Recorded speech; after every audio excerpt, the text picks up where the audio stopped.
Ayun, may nakita naman tayong food tripan. Yun. Bali, umorder na ako niyan. Waiting pa lang kasi leg part yung in-order natin. Bali, niluluto pa siya. Kaya, sakto binidyo ko na rin. Ayun, 55.50. Pucha, sulit na.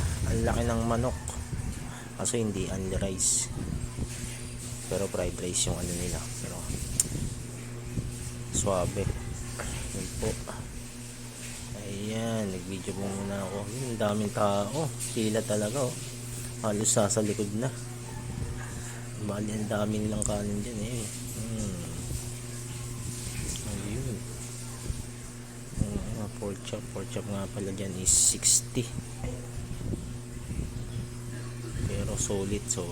Ali gravy, ketchup. Ayun, oh. Tama, sinasiniya sa bonin ni kuya. Ayun. Dumating na yung order natin. Bali, leg part po nga pala yan. Ito talaga, sinabaw ko na rin yung gravy yan. Solid. Tapos with hot sauce. Harap. Ayan po, init po nyo kaya hindi ko mapaspasan eh. Ayun. Bali po, patapos na tayo dyan. Papak na lang. Medyo bitin tayo sa rice niya. Kaya pinapak ko na lang yung manok. Pero okay na. Pucha, sulit naman. Ayun. Tapos na tayo kumain. Inom na move tayo. Talagang siksikan yan. Tapos talagang di ako makasingit yan.